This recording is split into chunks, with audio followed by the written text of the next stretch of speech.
법궤를 블레셋 사람들이 빼앗아 갔습니다. 빼앗아 가서 나름대로 전리품이라고 생각을 했던 이 법궤가 똑같은 법궤인데 어떤 사람들에게는 법궤가 복이 됐고 어떤 사람들에게는 법궤가 저주가 됐습니다. 같은 법궤인데 어떤 사람들은 그 법궤가 자기 삶에 득이 됐고 어떤 사람들은 그 법궤가 자기 삶에 독이 됐습니다. 여러분, 같은 것인데 왜 이렇게 결과적으로 차이가 있을 수 있을까? 그것은 사람의 법궤를 향한 마음과 태도입니다. 똑같은 사건을 들여다본다 하더라도 그 사건에 대해서 어떤 태도를 갖느냐, 거기에 의해서 내가 부딪힌 문제와 사건이 내 삶의 디딤돌이 될 수 있습니다. 그리고 내 삶의 미래의 축복의 계기가 될 수 있고, 똑같은 사건이지만은 그 사건을 바라보고 해석하는 나의 태도에 의해서 내가 부딪히는 문제와 사건이 내 삶의 독이 될 수 있습니다.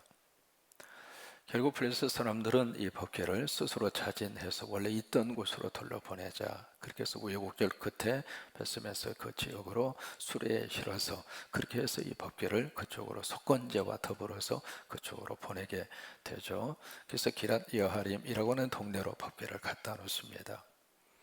그래서 이 법궤가 어디에 있었느냐면 기앗 여람에 있는 아비나답이라고 하는 사람의 집에 이 법궤를 보관을 하는데, 여기 몇 년 동안 법궤가 보관이 되느냐면 20년. 오늘 성경에서는 이제 20년 그렇게 되어 있습니다만은, 나중에 다윗이 왕이 된 다음에 이 법궤를 예루살렘으로 운반을 하잖아요. 근데 그 정확한 연대를 계산을 하면 20년이 아니라 70년입니다.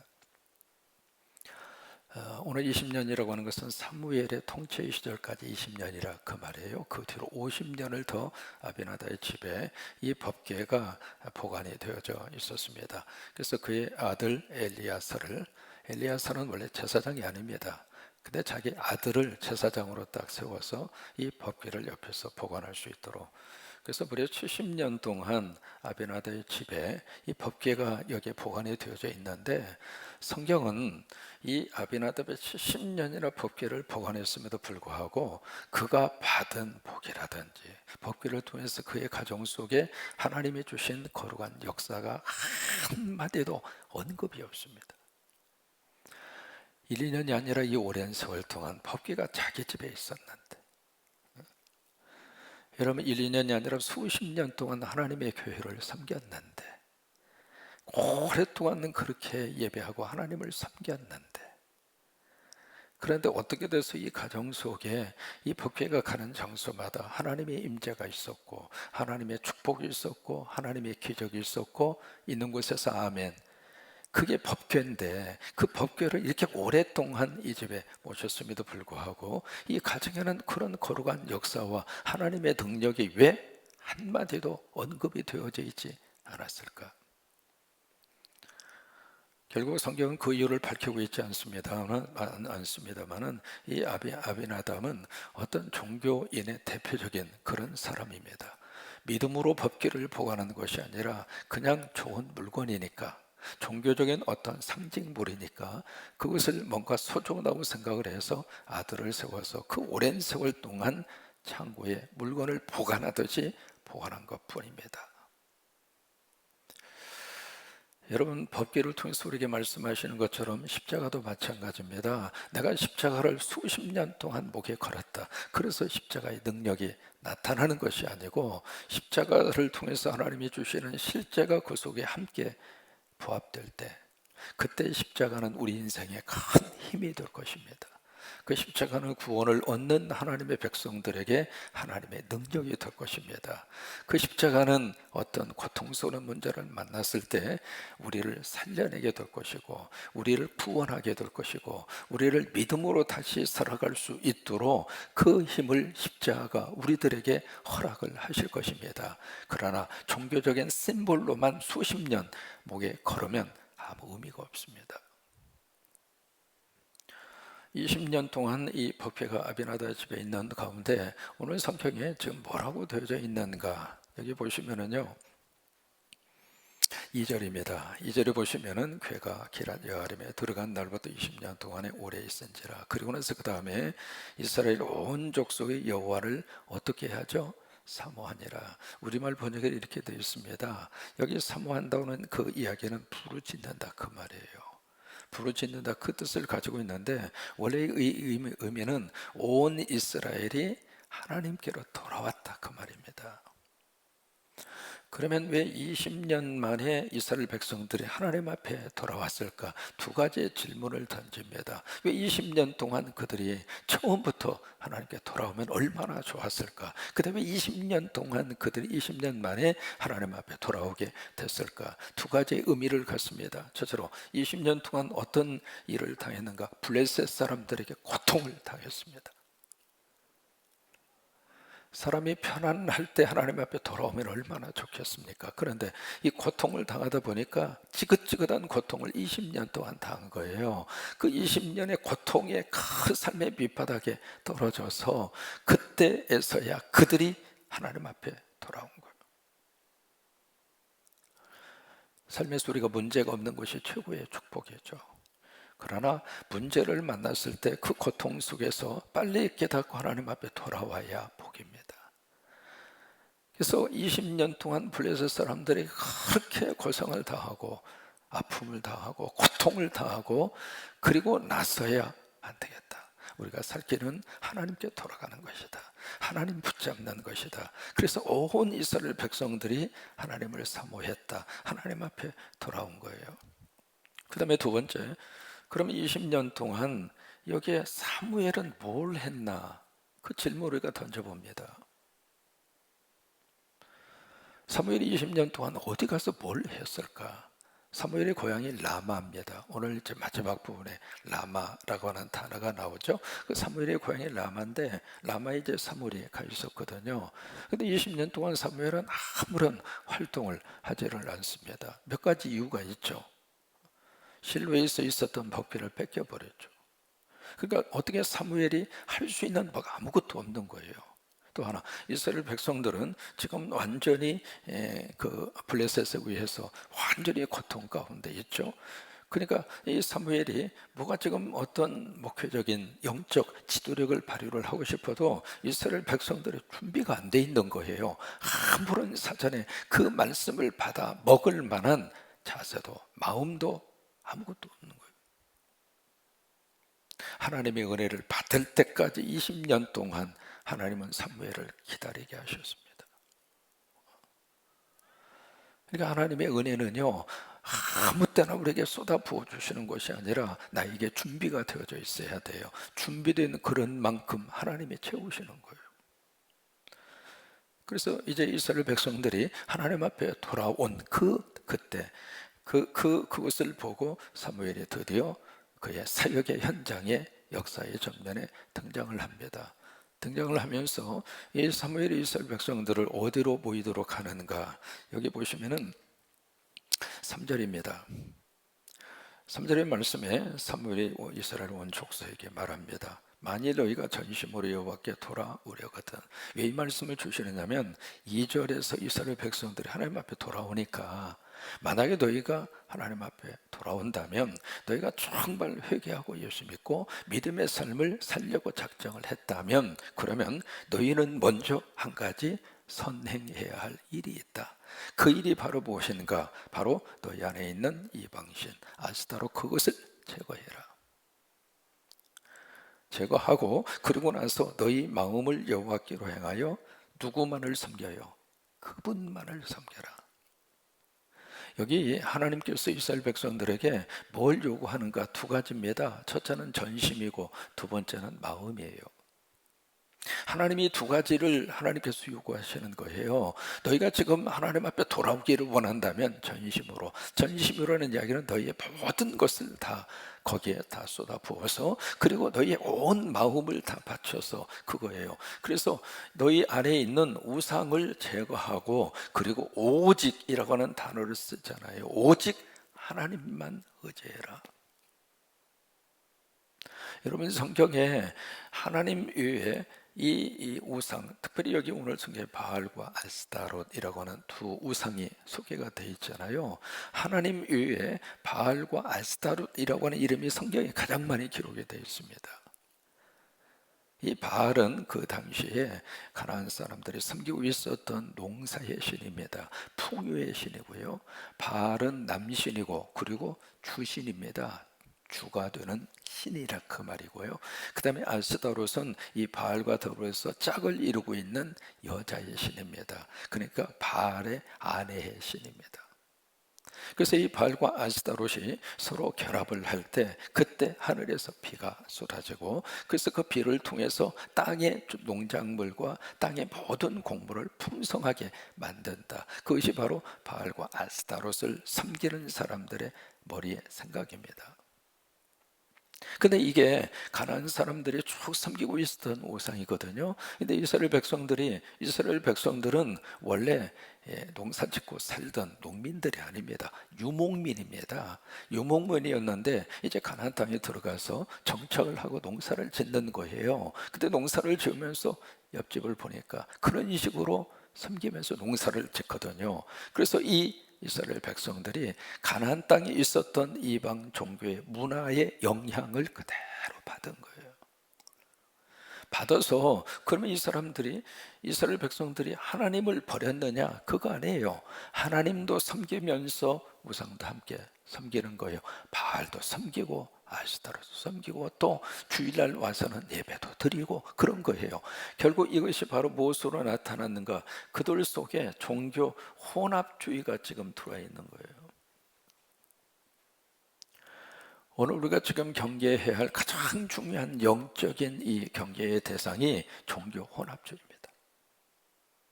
하나님 안 믿는 거 아닙니다. 예수님 안 믿는 거 아니에요. 성령님도 의지하고 성경도 읽어요. 그리고 필요하면 기도도 해요. 그런데 위급한 상황이 되면 또 나름대로 내가 의지하는 대상을 찾아갑니다. 그러면서 거기에 그에도 마치 보험을 드는 것처럼 그쪽의 도움도 요구를 합니다. 이게 바로 뭔가? 종교 혼합주의입니다.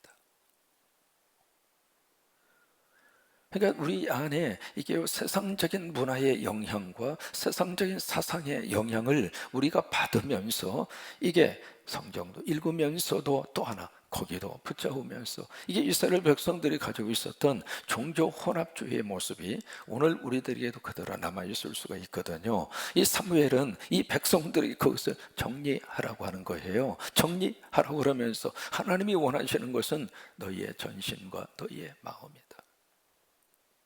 섬기려면 하나님만 섬겨라.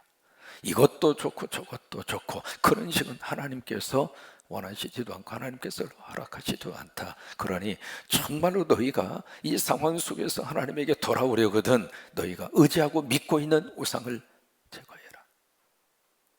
그래서 이스라엘 백성들을 미스바로 모이게 합니다. 그 유명한 미스바 성회가 그렇게 해서 이루어지게 되거든요. 미스바라고 하는 말의 뜻은 막루라고 하는 뜻입니다. 바로 여기 이스라엘 백성들을 다 모이도록 해요. 모여서 뭘 했는가? 물을 갖다가 붓습니다. 왜 물을 부었을까? 여러분, 물을 붓는다고 하는 것은 내 속에 있는 고통을 쏟아 놓는다 그 말이에요. 그것을 쏟아 놓고 뭘 했는가? 금식하면서 기도합니다. 막 부르짖어서 거기서 기도해요. 그게 미스바의 유명한 회개, 그리고 하나님 앞에 돌아오는 그 백성들의 미스바 집회입니다. 여러분, 이 시대마다 하나님께서 미스바 집회를 우리에게 요구하시는 거예요. 그러니까 미스바 집회를 통해서 누구를 향하여 막 저기 하는 것이 아니라 하나님 앞에 내가 하나님을 제대로 섬기지 못해 하나님을 섬긴다고 하면서도 나 나름대로 뭔가 또 다른 대상을 의지하고 살아왔던 것을 내가 정리하고, 현대적인 의미에서 바알과 아스타롯이 바로 무엇일까? 소비지상주의, 이것도 바알이고 아스타롯입니다. 만몬이라고 하는 이 돈이 절대적인 가치를 가지는 그 생각, 그것도 바알이고 아스타롯입니다. 어떤 쾌락적으로 자꾸 이렇게 우리가 유혹을 받아서 흘러가는 것도 바알이고 아스타롯입니다. 그것도 좋고 교회도 좋고 예배도 좋고 굿도 좋고, 이게 완전히 종교 혼합주의라 이 말이에요.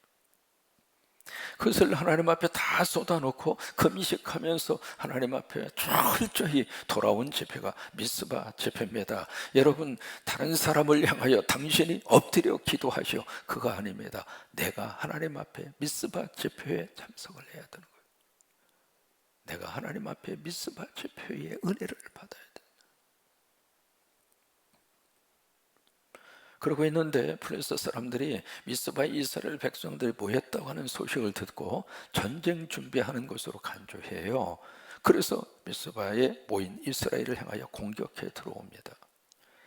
공격이 들어오는데 그 상황 속에서 이스라엘 사람들은 지금 아무런 전쟁 준비를 안 했잖아요. 전쟁할 생각도 하지를 않았는데 갑작스럽게 이런 일을 당하니까 지금 8절에 보시면 이스라엘 자손들이 사무엘에게 뭔가 요구합니다. 뭐라고 요구하느냐면, 당신은 우리를 위하여 우리의 하나님 여호와께 쉬지 말고 부르짖어 우리를 블레셋 사람들의 손에서 구원하시게 하소서, 이거예요.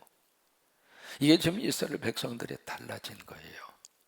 그 앞에 싸움에서는요, 부르짖는다, 기도한다, 그게 없었어요. 그냥 자기들끼리 나가서 싸운 거예요. 그러다가 3,000명 죽었잖아요. 3,000명 죽은 다음에 4,000명 죽었죠. 그 다음에는 이제 법궤가 없어서 그렇다. 법궤 몰고 가서 싸웠는데 3만 명 죽었잖아요. 근데 이제 그들의 생각이 달라진 거예요. 어떤 문제가 딱 발생을 했을 때 우리가 어떻게 이것을 해결할 것인가, 그것을 깨닫게 된 거죠. 그러고 나서 부르짖어 하나님이 응답하게 하옵소서.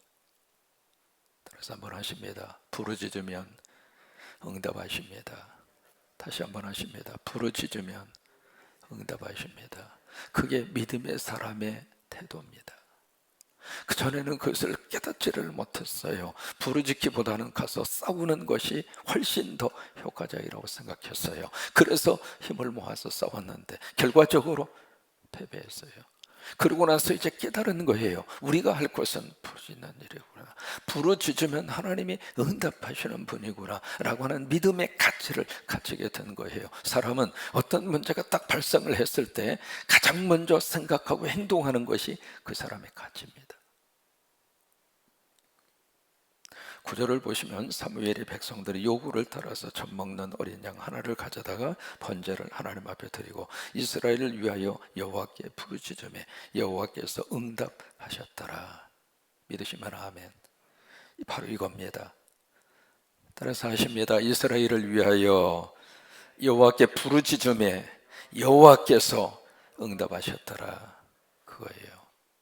오늘 이것이 우리에게 필요해요. 이스라엘을 위하여, 주변에 어려움 당하는 그분을 위하여 우리의 도구가 필요한 거예요. 아픔 당한 분이 있으면 아픔 당하는 그분을 위하여 도구가 필요한 거예요. 여러분들의 자녀를 위하여 부모의 도구가 필요한 거예요. 그러니까 이스라엘을 위하여 사무엘의 도구가 있었던 것처럼 그 기도의 대상, 정말 이 기도가 필요한 그 대상을 위하여 하나님 앞에 부르짖었더니 여호와께서 응답하셨더라. 10절을 보시면 하나님이 큰 우리를 바라십니다. 이게 하나님의 임재죠. 그래서 블레셋을 완전히 하나님이 다 해결을 해버립니다. 사람이 못하는 것을 하나님이 하시잖아요. 우리가 그걸 믿잖아요. 믿으면서도 하나님의 능력과 하나님의 도우심을 우리가 간구하지 않으면 그것은 믿음의 사람이 아니죠. 12절에 사무엘은 너무 감사해서 거기에 기념비를 세웁니다. 기념비를 세우고 그 기념비에 이름을 갖다가 딱 붙입니다. 그 이름이 그 유명한 뭐예요? 에벤 에셀이라고 하는 이름이에요. 한번 해보십니다. 에벤 에셀. 이 비석, 왜 비석을 세웠을까? 뭘 섬기기 위해서 세운 게 아닙니다. 후대까지 이 의미성을 남기기 위해서 비석을 세운 거죠. 왜냐하면 돌비석은 그래도 오랜 세월 그 자리에서 지켜낼 수 있잖아요. 그래서 그 당시에 돌비석을 세웁니다. 그리고 돌비석의 이름을 에벤에셀, 여호와께서 여기까지 우리를 도우셨도다. 원래 에벤에셀이라고 하는 것은 바로 도움의 돌이라 그 말이에요. Stone of help, 도움의 돌. 원래 뜻은 그거예요. 이것을 의역을 하면 하나님이 여기까지 우리를 도우셨다. 여러분, 여기까지라고 하는 것은 공간적인 의미와 그리고 시간적인 의미를 내포하고 있는 겁니다. 이곳까지. 그리고 시간적으로 말하면 내 삶을 살아온 여기 이 현재까지, 지금까지 하나님의 도우심으로 우리는 살았음을 고백하고 믿습니다. 하나님 은혜 주셔서 여기까지 살았고, 하나님이 우리를 도와주셔서 여기까지 우리들이 버티고 살고 있고, 지금 그러잖아요. 여러분 모두가 하루하루 살면서 그래도 하나님께서 은혜 주셔서 호흡하고 있고, 그리고 움직일 수 있고, 그리고 가정을 주셨고, 자녀를 주셨고, 먹고 살 수 있는 환경을 만들어 주었고, 우리가 경제적으로 힘들다 생각하지만 그것도 생각의 가치, 기준에 따라서 다른 거예요. 우리 어르신들 기억하시죠? 어린 시절 냉장고 있었습니까? 집집마다 먹을 것이 그만큼, 현재 우리가 먹고 살고 있는 것만큼 그만큼 쌓아놓고 산 적이 언제 있었습니까? 우리가 조금만 과거로 거슬러 가서 그때를 기준으로 삼고 생각하면 현재는 하나님의 도우심의 은혜가 훨씬 더 큰 거예요. 그러니까 그것을 믿음으로 바라보면서 하나님이 여기까지 나를 도우셨구나, 그게 에베네셀이에요. 공간적으로도 여기까지 도와주셨고, 우리가 살고 있는 삶의 환경의 공간, 거의 대부분 어느 집을 가시든지 다 화장실이 집 안에 들어와 있잖아요. 공간적으로 허락하신 하나님의 은혜이고 도우심 아닙니까? 그러니까 늘 우리들은 영적으로 하나님 앞에 이 에벤에셀의 고백을 가지고 살아야, 그래야 믿음의 영성이 떨어지지 않아요. 사람은 내 잘맛으로 살면 다른 사람하고 자꾸 우리가 비교하고, 스스로가 다른 사람을 자꾸 이렇게 깎아내리려고 하는 경향과 생각이 있습니다. 내 잘맛이 아닙니다. 하나님의 도우심이에요. 에베네셀이에요. 에베네셀로 산 거예요. 그래서 과거에도 에베네셀로 우리를 지켜주셨고, 지금도 에베네셀로 함께 하시고, 우리의 미래도 에벤에셀입니다. 하나님이 도우실 것입니다. 그리고 앞으로도 도와주시겠다 것입니다. 여러분 그 하나님 의지하시고, 그리고 미래를 향하여 귀한 모습으로 하나님의 도우심을 받고 그렇게 멋진 내일을 꿈꾸는 여러분 되시기를 주의 이름으로 축원합니다. 여러분 찬송가 28장을 보시면은요, 복에 관한 강림하사, 아주 유명한 그 찬송이고, 이제 특별히 제가 즐겨 부르는 찬송 가운데 하나잖아요. 근데 거기 28장 1절을 보시면 복에 관한 강림하사 찬송하게 하소서, 그 다음에 한량 없이 자비하심 측량할 길 없도다. 근데 2절에 보시면은 이렇게 번역이 어떻게 되어 있느냐면 주의 크신 도움받아 이때까지 왔으니, 그렇게 번역이 되어 있습니다. 원래 거의 대부분 찬송가의 원래 가사는 다 영어입니다. 되게 이제 이쪽에 영국이나 미국 그쪽에서 만들어진 찬송가를 우리가 번역을 해서, 물론 이제 우리나라 작사 작곡해서 들어간 찬송이 좀 많아졌습니다만은 거의 대부분 찬송이 바로 19세기 20세기 영국하고 미국에서 만들어진 찬송이 우리 찬송가에 들어와 있거든요. 여기 2절에 영어 가사의 내용을 한국어로 번역하면 이렇게 되어 있습니다. 뭐냐면 에베네셀 깃발을 높이 들고 여기까지 도움받아 살아왔습니다. 원래 가사가 그래요. 그러니까 주의 크신 도움이라고 번역되어 있는 부분이 바로 에벤에셀, 그 에벤에셀의 깃발을 높이 들고 하나님이 여기까지 도우셨다라고 하는 에벤에셀의 믿음의 고백을 가지고 우리가 여기까지 하나님의 도움을 받아서 살아왔습니다. 이와 같이 천국에도 이르기를 바라네. 그것을 원문에서 번역을 하면 바라고 원하는 바는 주님의 선한 뜻에 의해 안전하게 고향까지 가고 싶습니다. 하나님의 품을 떠나 죄에 빠진 우리를, 그 부분은 하나님의 양무리에서 떠나 방황할 때 주님께서 저를 찾아 주셨습니다. 예수 구원하시려고 보혈 흘려 주셨네. 그 부분은 주의 거룩한 보혈의 피로 저를 위험에서 구원하여 주셨습니다. 그게 원래 2절의 가사입니다. 그래요. 오늘도 에베네셀 꼭 붙잡고 승리하는 여러분 모두가 되시기를 주의 이름으로 축원합니다.